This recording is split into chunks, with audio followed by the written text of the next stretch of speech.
Alhamdulillahi wa kafa asbahna ala fitratil Islam wa ala kalimatil ikhlas wa ala nabiyina Muhammadin sallallahu alaihi wasallam wa ala millati abina Ibrahim hanifan muslima wa ma kana minal musyrikin.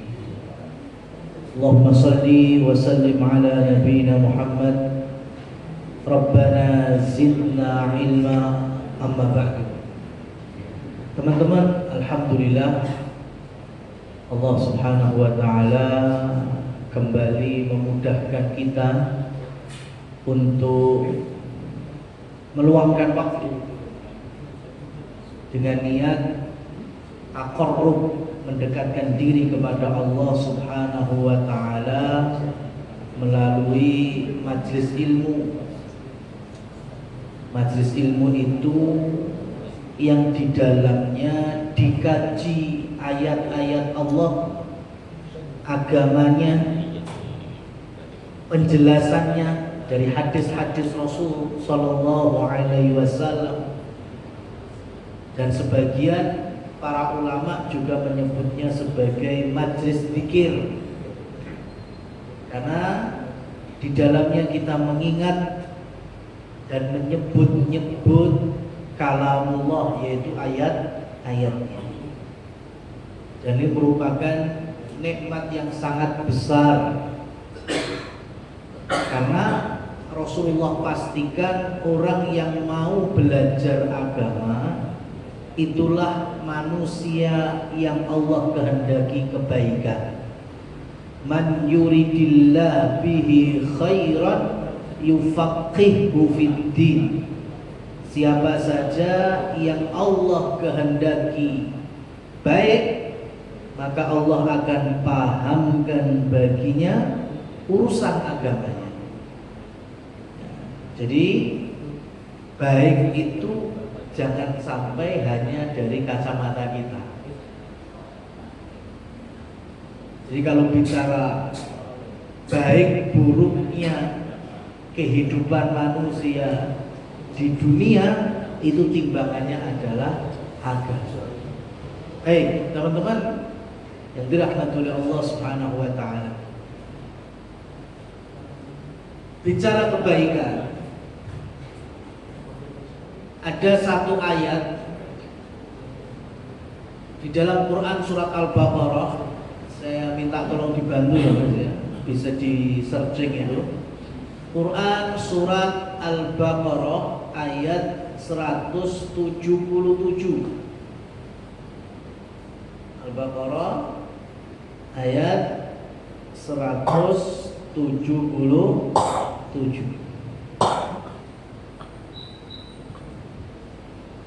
Sudah ketemu? Allah Subhanahu wa taala berfirman apa di sana? Laisal birra. Sudah betul? Betul enggak? Kalau salah berarti saya nyebut ayat yang salah. Laisal birra an tuwallu wujuhakum. Baik itu bukannya kita terus hanya sebatas berbuat baik kepada makhluk Allah, min qibalil masyriq wal maghrib, etan kulon lor idul, ya, serawung sana sini, berlemah lembut, bertutur kata yang baik pada siapa saja, membantu sesama.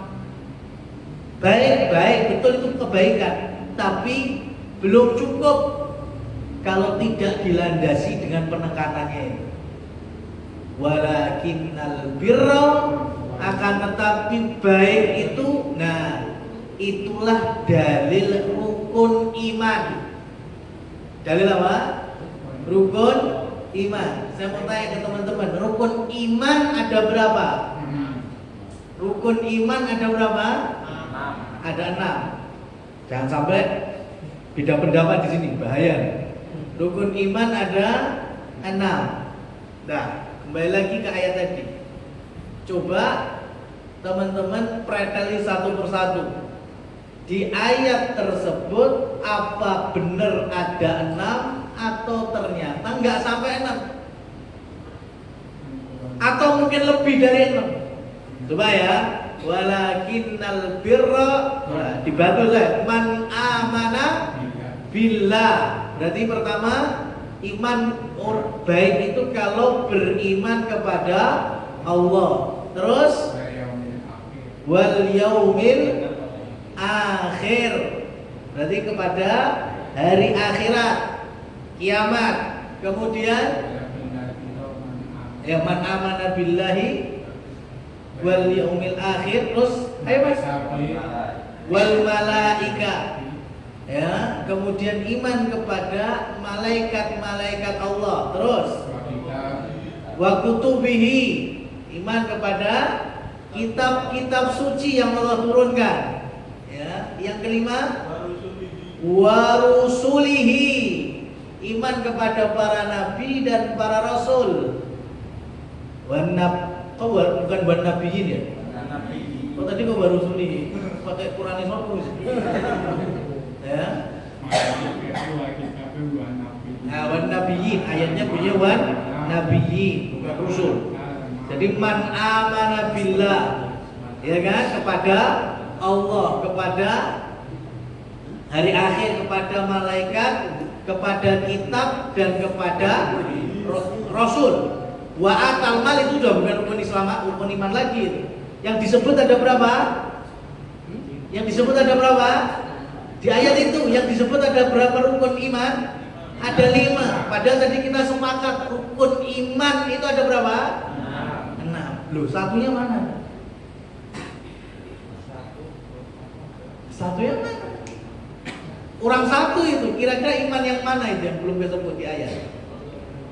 Iman kepada takdir, atau orang kita Indonesia menyebutnya iman kepada qadha dan qadar.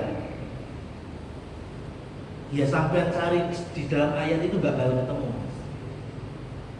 Karena pembahasan iman kepada takdir itu ada di surat yang lain, di ayat yang lain, dan itu banyak sekali. Inna khalaqnahu biqadar, Allah ciptakan makhluk-makhluknya dengan takdirnya. Ya. Dan dari mana kemudian kita tahu rukun iman ada 6? Dijelaskan di dalam hadis yang sangat masyhur dengan istilah hadis Jibril. Kenapa? Karena saat itu malaikat Jibril datang kepada Rasul, bertanya kepada Rasul untuk menyebutkan apa itu Islam, apa itu iman. Dan Nabi menjawab, iman itu antuk minabillah, beriman kepada Allah, kepada malaikatnya, kepada kitabnya, kepada rasulnya, kepada hari akhir, dan iman kepada takdir khairihi wa syarrihi, yang baik ataupun yang buruk. Di situ baru kita yakini rukun iman komplit ada berapa? Ada.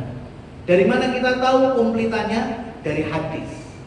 Maka pelajaran yang pertama ya di pagi hari ini, jangan sampai kita mencukupkan diri hanya dengan ayat-ayat Quran yang sempurna. Karena kalau kita hanya mencukupkan dalam Al-Quran dan tidak mau mengambil penjelasannya dari hadis, yang terjadi saya yakinkan sampean sesat dan jauh dari kebenaran. Dan itu terjadi apa enggak? Terjadi, bahkan di Indonesia punya kelompok khusus namanya Inkarus Sunnah. Ya, yang sudah disesatkan oleh Majelis Ulama Indonesia. Mereka merasa cukup dengan Al-Quran aja. Ini udah firman Allah. Pertanyaannya, bagaimana memahami Al-Quran? Oh ya tinggal baca terjemahannya, kita pikir sendiri, ya sudah jelas salah itu. Dan fungsinya hadis di situ. Apa kata Nabi SAW? Inni utitu unzila alayyal Qur'an wa mislahu. Aku dianugerahi oleh Allah, diturunkannya kepada Al-Quran wa mislahu, dan yang sejenisnya. Maksudnya apa? Hadis. Penjelasan. Itu poin pertamanya. Jangan sampai kita memisahkan antara Al-Quran dan hadis. Hadis itu ucapannya Rasul atau perbuatannya Rasul atau tindak tanduknya Rasul. Rasul kadang hanya ngasih isyarat, oh ini setuju. Nah itu juga hadis. Rasul Shallallahu Alaihi Wasallam mengisyaratkan nggak suka, nggak setuju. Berarti itu juga hadis, dan semuanya itu adalah landasan beragama. Maka hati-hati ya, orang kalau hanya mencukupkan pada Al-Quran dengan pemahamannya sendiri, sesatnya lebih besar daripada benarnya. Karena Allah Subhanahu wa Ta'ala tidak kemudian membuat Al-Quran itu detail. Al-Quran itu memang semuanya ada kalau kita mau mempelajari. Tapi memang redaksinya, firman Allah ayat-ayatnya nggak detail. Nah, tahu ilmunya, tahu mukjizatnya, tahu poin-poinnya dapat dari mana? Dijelaskan lebih detailnya di dalam hadis-hadis Rasul Sallallahu Alaihi Wasallam. Baik, maka dari sini ya kita preteli fungsi daripada hadis atau as-sunnah dari sosok Nabi kita Muhammad Sallallahu Alaihi Wasallam. Yang pertama tentu untuk mempertegas yang sudah ada pada Al-Quran. Mempertegas. Contohnya ayat kita tadi. Ya, Al-Quran menyebut rukun iman nggak tadi? Sebutkan kan? Ya, baik itu bukan cuma baik sama sesama, tapi yang harus punya iman kepada Allah, iman kepada. Nah, kemudian dijelaskan dan ditegaskan dengan adanya hadis Jibril. Dengan tambahan melengkapi total 6 poin rukun iman. Jadi itu fungsi apa? Fungsi hadis. Yang kedua, fungsi hadis yaitu tafsilul jumal, menjelaskan yang sifatnya global. Menjelaskan yang sifatnya global. Teman-teman kalau ngaji Quran ketemu pembahasan sholat, ada nggak tata cara sholat di dalam ayat? Nggak ada. Ada yang cuma akimi sholat, tegakkan sholat, dirikan sholat, jaga sholat.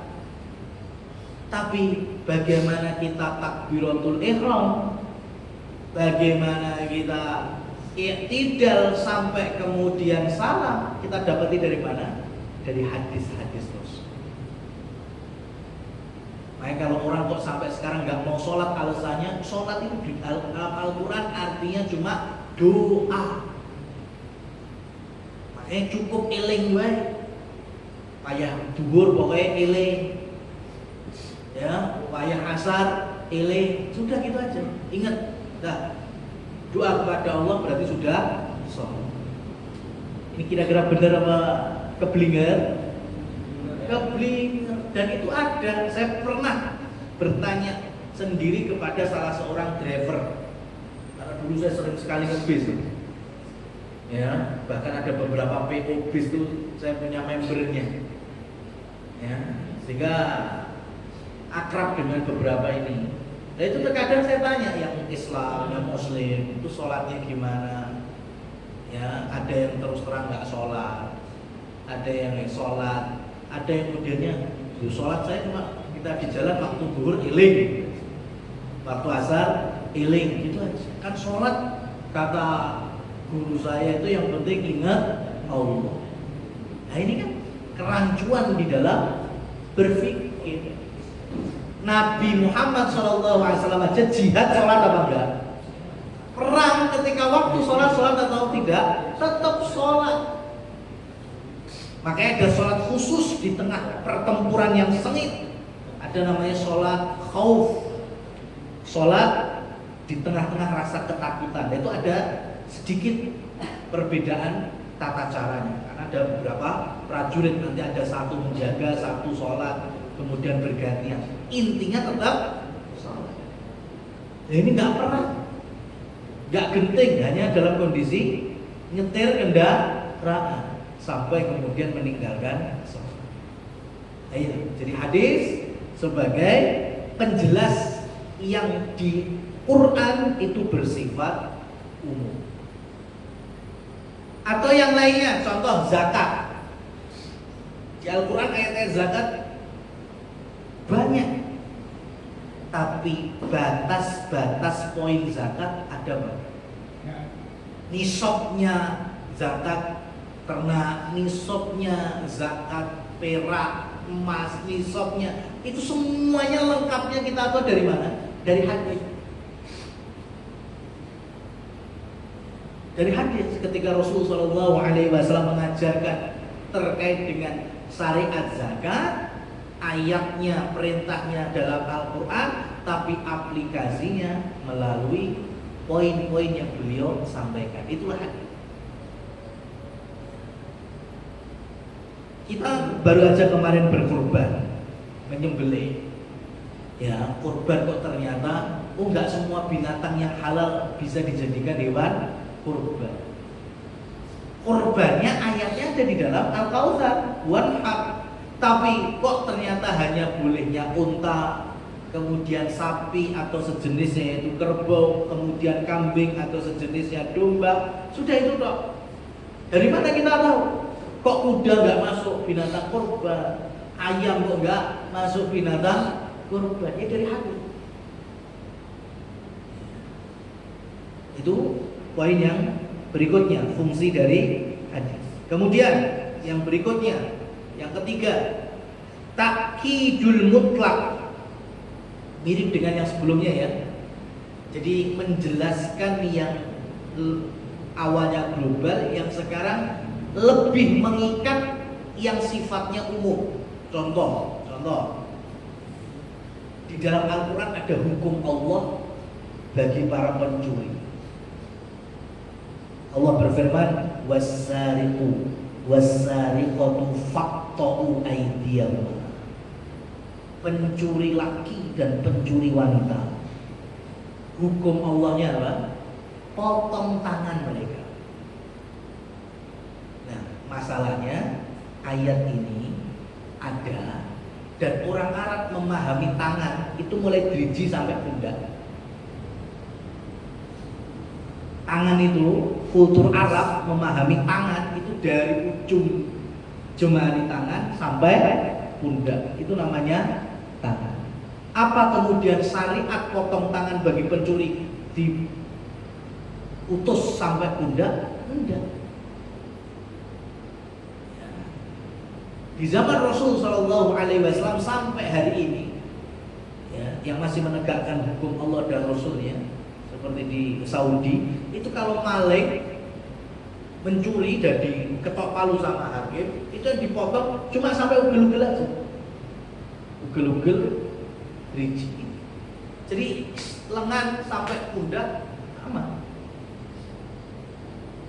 Loh, berarti yang dimaksud tangan cuma dari ugel dan jari jemari. Dari mana kita tahu prakteknya itu? Dari hadis-hadis Rasul Sallallahu Alaihi Wasallam.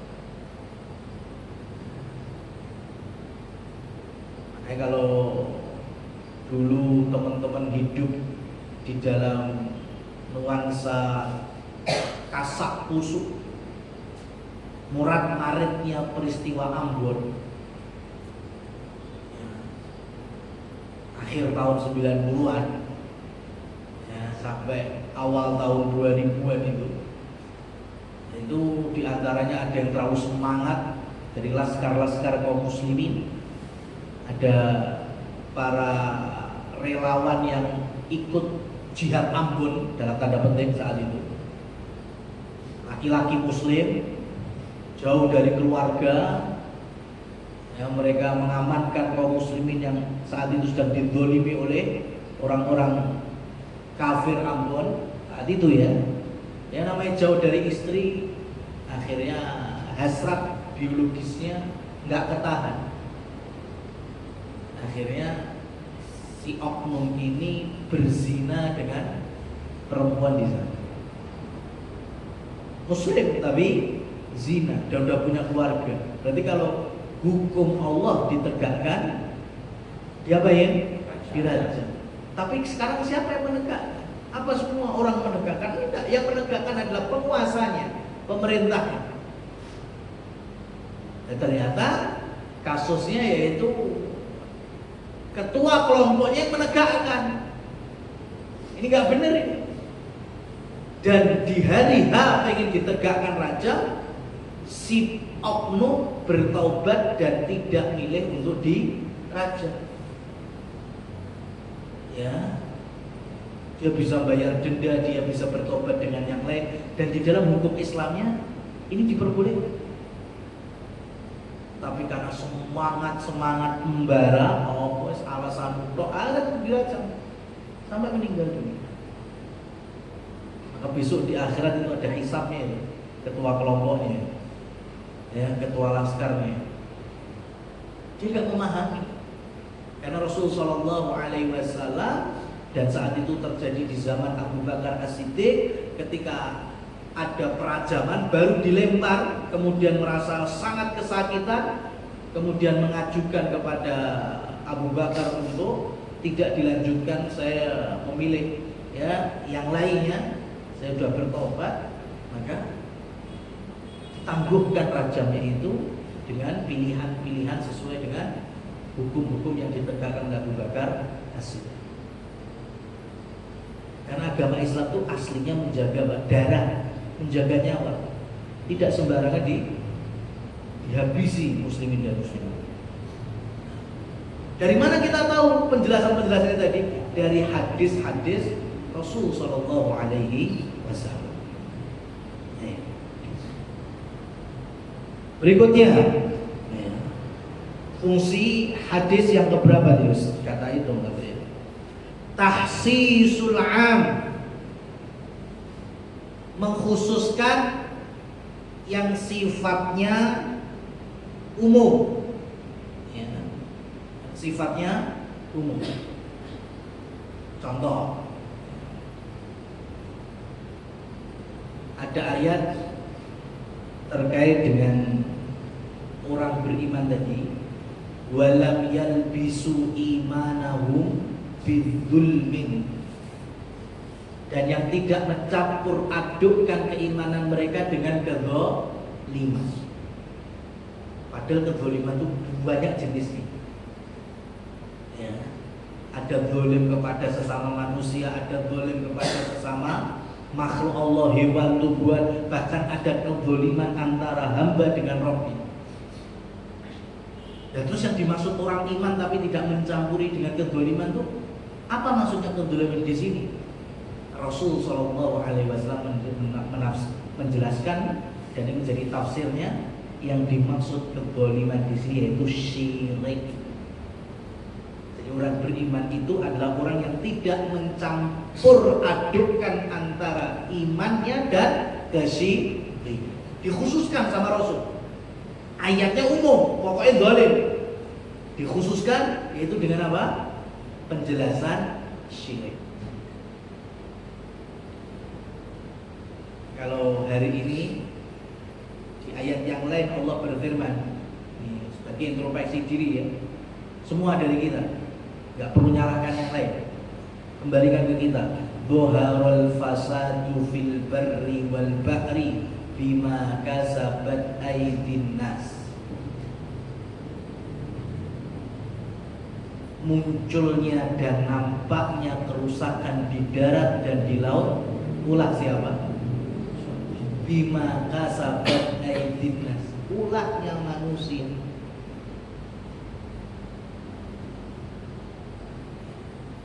Ulahnya manusia. Bentuknya apa? Kerusakan itu ya dosa dan maksiat. Dan dosa terbesarnya seperti tafsir tadi, yaitu kesyirikan. Di bawahnya kezaliman yang lain. Anak durhaka sama orang tua. Ya. Terkadang kita bermudah-mudahan meninggalkan sholat, jauh dari agama Allah. Itu masih yang muslim ya, belum yang kafir nih. Dan Imam Ibnu Katsir menafsirkan dampaknya dalam ayat ini dhaharul fasadu fil bahri wal bahri. Nah, itu ada dalam tafsir Ibnu Katsir. Beliau menafsirkan diantaranya itu mujazat. Mujazat itu mujawazah itu over. Itu naiknya barang-barang pokok. Ibnu Katsir tidak hidup di zaman kita, tapi Allah anugerahkan kepada beliau ilmu Quran, tafsir Quran, dan beliau menafsirkan munculnya kerusakan di darat dan di laut sebabnya adalah dosa-dosa manusia. Di antaranya apa? Naiknya harga-harga. Tapi karena kita udah terlalu keras hatinya, yang ada bukan introspeksi diri tapi nyalah di semuanya. Ya kan? Sing tengkulak nyalah di petani atau produsen, yang produsen nyalahkan mungkin ya pengepul ya. Kemudian mereka menyalahkan mungkin dinas terkait, kementerian terkait. Kenapa nggak mencoba kita introspeksi diri masing-masing? Karena dosa itu pengaruhnya bukan hanya pribadi, bahkan sampai tatanan negara. Karena terlalu majmuk melakukan dosanya, ya akhirnya terlalu kotor negeri ini. Dan orang-orang hanya bisa menyalahkan yang lain. Rakyat menyalahkan pemimpinnya, pemimpin yang menyalahkan rakyatnya, gitu nggak bakal selesai. Kalau modelnya kayak gini terus nggak bakal selesai. Tapi kita juga nggak boleh pasrah, ada ikhtiar di dalam perbaikan, minimal diri sendiri.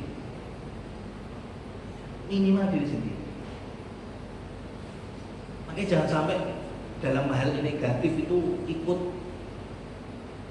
pada umumnya, itu jangan.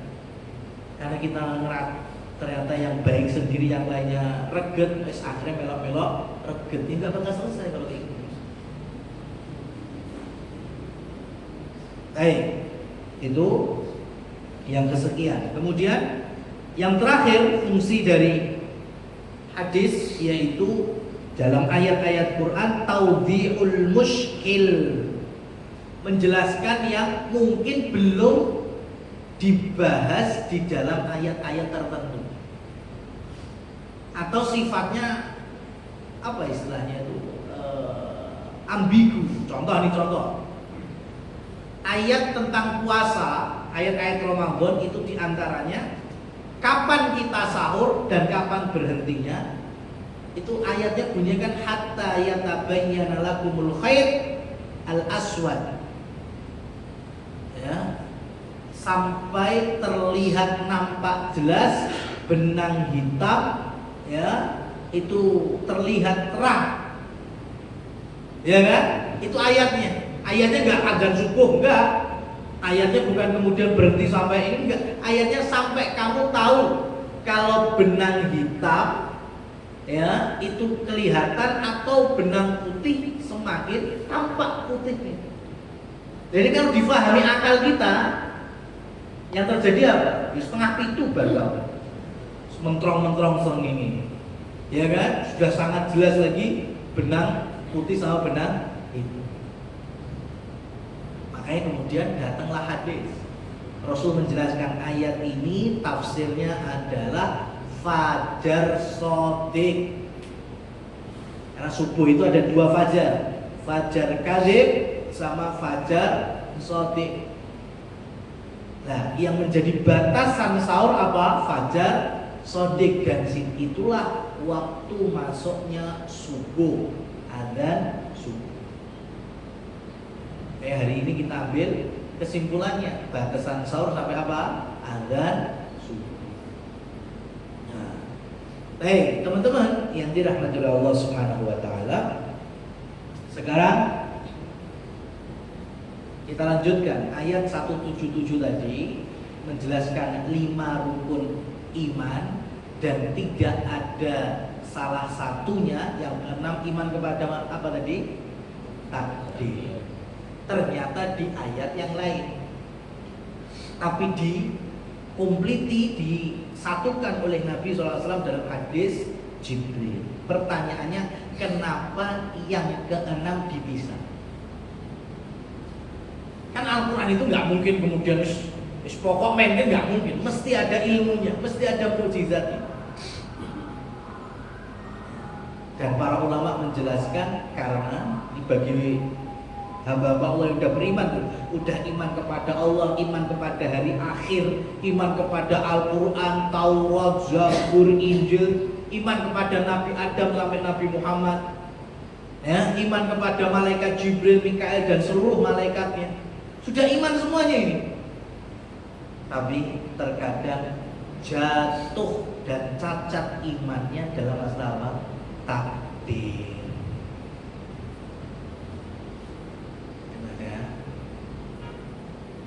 Kaum muslimin khususnya hari-hari ini dengan berbagai macam musibah, ketidakstabilan apapun itu, termasuk ekonomi, ya, jangan sampai kita masuk golongan orang-orang yang cacat terkait iman kepada takdir, akhirnya menyalahkan Allah. Ya Allah, nyapo lek ngene kok kudu aku, nyapo gak sing liyane. Hati-hati. Saya mau tanya.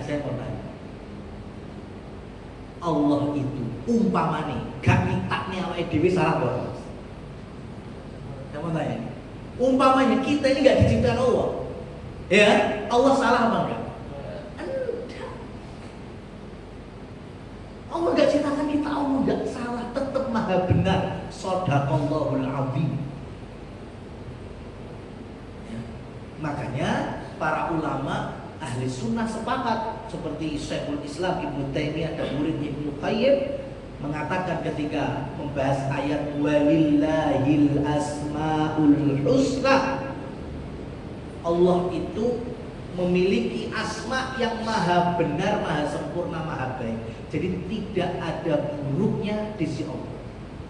Termasuk ketika Allah punya asmaul husna apa? Al-Qadir, yang mentakdirkan, yang menentukan. Itu baik semuanya. Loh, tapi iman pada takdir, ada yang takdir baik, ada takdir buruk. Saya mau tanya sekarang, memandang takdir buruk dan baik itu di sisi Allahnya apa di sisi manusia? Takdir ada yang baik dan ada yang buruk. Klasifikasi baik dan buruk itu dari sisi Allah atau dari sisi manusia? Bingung saya. Tak kasih gambaran ya, tak kasih gambaran untuk memudahkan aja. Sampai tahu nggak jamu brotowali? Ya, apa jual nggak di bawah? Ya, madu brotowali.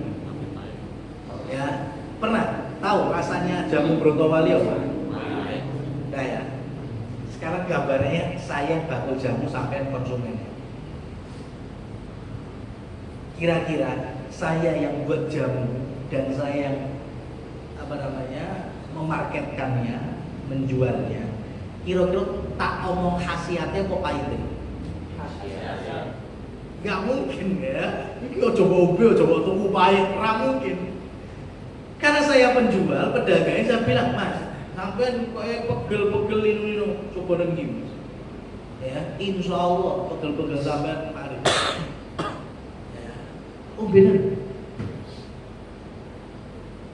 Boleh ketika antum selaku customer membeli dan minum, lah kok?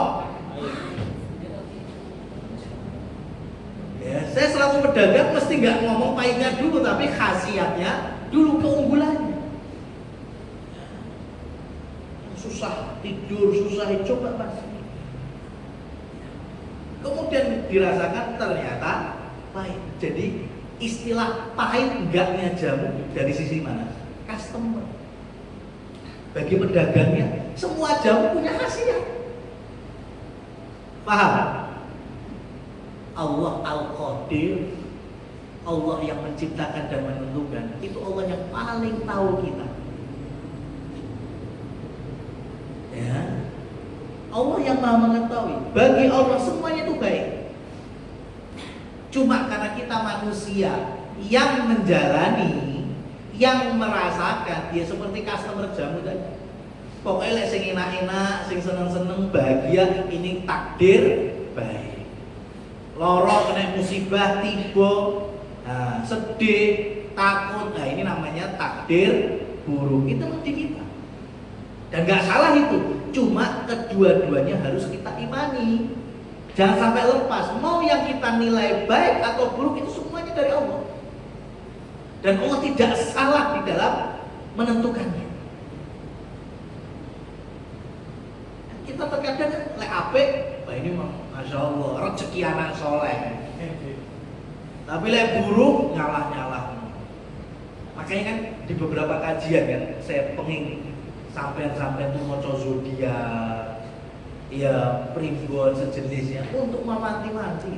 Kenapa? Karena terkadang itu pas moco ngepasi ape gue itu senyum-senyum ya senyum. Tapi ngepasi nih hari-hari ini kok pas moco rezeki seret, kesehatan terpuruk gini kok mirip langsung ini syirik oh lek sing apik kan diomong syirik, lek ketemu sing elek baru disebut syirik. Gak fair, itu sama aja.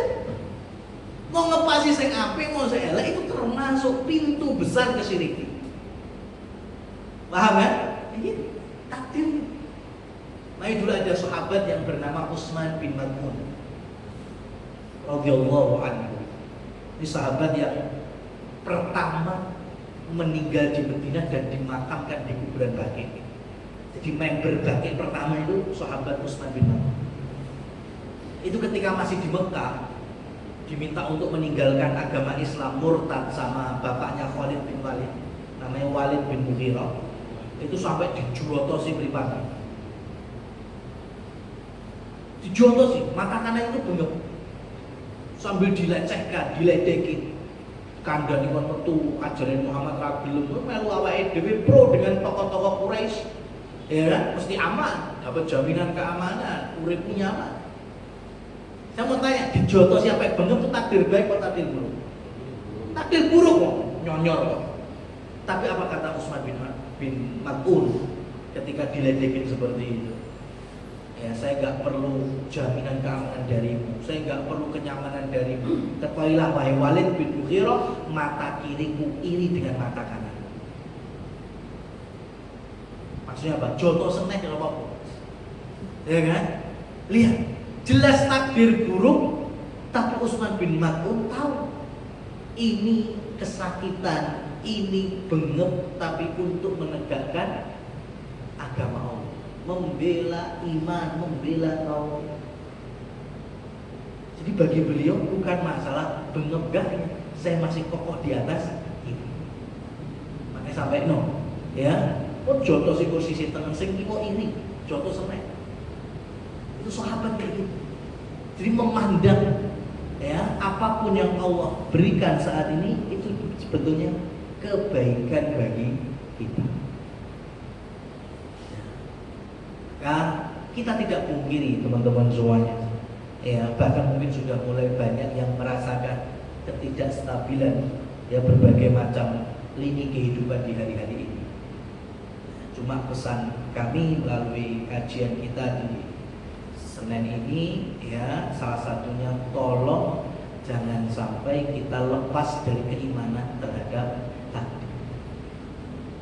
Ya, kita mengeluh tapi dalam makna mencaci takdir, tidak ridho dengan ketetapan Allah. Ya, kenapa harus saya yang mengalaminya? Jangan. Ya, tunjukkan kalau kita orang beriman bahwa ini kebaikan. Dan ada satu konsep ini, karena kita punya akal dan akal itu punya batas. Akal itu punya batas karena akal itu yang mengambil kesimpulan dari panca indera kita. Contohnya gini. Saya ngomong gini, kemarin saya sempat Boyolali dan saya dapati salah satu petani cabai enek lombok segede yang ini. Ambil buat cabai. Percaya Pak? Enggak percaya. Dengan mudahnya merespon enggak percaya. Kenapa? Karena tadi otak kita merespon dari panca indera, mata enggak pernah nonton lombok gede ini salah. Kuping juga nggak pernah mendengar, baru kita nih.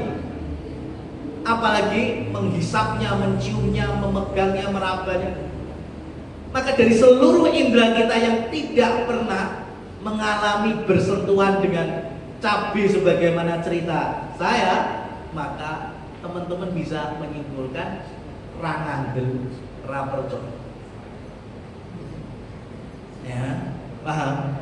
Takdir juga demikian. Ya, kalau kita mau mengulik lebih dalam, itu lebih banyak nantinya di luar. Mosok dolar rujak rupiah melemah hubungnya baik takdir. Ya memang itu bagian dari takdir Allah. Ya, bagian dari takdir Allah. Dan tidak perlu kita menyalahkan yang lain, baik yang dekat dari kita atau yang jauh dari kita. Tapi ambil ikhtiarnya, ya, dari kesabaran kita, usaha yang mungkin lebih lebih terorganisir, apapun itu ikhtiar, silahkan dilakukan untuk kestabilan. Ya, tapi jangan kemudian menyalahkan, titik takdir, titik takdir. Jangan mempermainkan itu. Kita imani, ya, tanpa harus mempermainkan, tanpa harus kemudian dijadikan bahan ledekan. Tapi kembalilah kepada agama Allah, perintahnya kita kerjakan, larangannya kita jauhi. Disitulah, ya, nantinya akan muncul kebaikan-kebaikan dan keberkahan selanjutnya. Wallahu a'lam bishawab. Demikian secara materi, waktu dan tempat kami kembalikan ke rekan pembaca. Baik, mungkin ada 15 menit untuk rekan-rekan yang mau bertanya.